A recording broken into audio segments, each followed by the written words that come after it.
non-violence, truthfulness, absence of anger, renunciation, tranquility, absence of slander, compassion towards all beings, lack of covetousness, gentleness, modesty, lack of fickleness. 12 additional divine qualities are listed in this shloka. Ahimsa refers to non-violence, harmlessness, to not injure anyone intentionally or unintentionally. Harm to others need not be caused by weapons all the time. Most likely, we cause the most harm to others through action and speech. Anytime we harbor dvesha or resentment towards someone else, we not only cause harm to our mind but also create a barrier to access Ishvara within. Next comes Satyam or truthfulness. The Mundaka Upanishad says Satyam eva jayati, truth alone prevails, which is also found on the seal of the Indian government. Speaking the truth is considered the highest dharma. But truth should also be communicated thoughtfully. It should be priyam or dear, not a harsh sounding truth. It should be hitam, which means it should benefit the other person. It should also be nitam, brief, short and sweet. Akrodhaha refers to absence of anger or rage in particularly challenging situations. If someone instigates us, for example honking a horn at the traffic signal, it is difficult not to get upset. We have to learn how to keep an anger in check, especially when we know that it is our natural tendency to get upset whenever a tough situation comes up. This does not mean that we remain meek. It means that we can keep our cool while demonstrating our anger to get a certain objective done, just like a snake can hiss without actually biting anyone. Tyaagaha refers to renunciation. It means to give up. In danam or charity, we donate our possessions to someone else. In tyaagaha, we just give up our possessions. For instance, food can be given up to someone, this is danam. But the notion that I won't eat food, this is tyaagaha. At the highest level, we need to renounce our sense of I, our individuality. This is because all possessions, everything that we term as mine, are nothing but upadas or conditionings. The fewer conditionings that we identify with, the lesser will be our individuality. So we give up the sense of mine in danam, but we give up our sense of I in tyaagaha.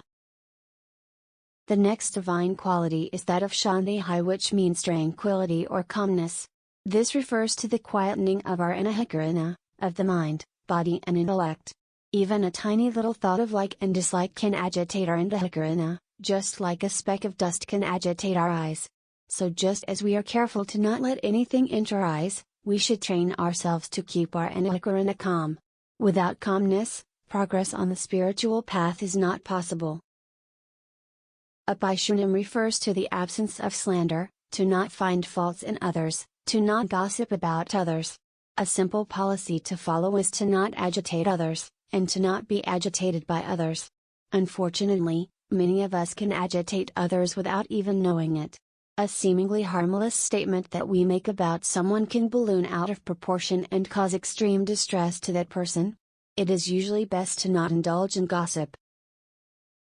Next we come across apaishunam bhooteshu, which means compassion for all beings. It is the ability to relate to others when they are suffering. By being compassionate towards others, we acknowledge the unity of ourself, of our I with someone else's I. It does not mean we have to shed tears each time we encounter someone with sorrow. It means that we can put ourselves in someone else's shoes and see their point of view. Aloluptvam is the ability to check our sense organs when they are near their favorite objects. Dayaa, the ability to control our sense organs, is directly related to this quality. Let's say we have decided not to eat chocolates today. This vow will be tested if someone leaves a giant box of chocolates on our desk.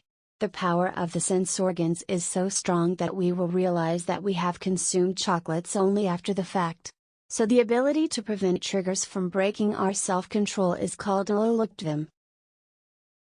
Maardavam means mriduta or gentleness. It is the opposite of harshness. It is a measure of how soft, how tender one's heart is.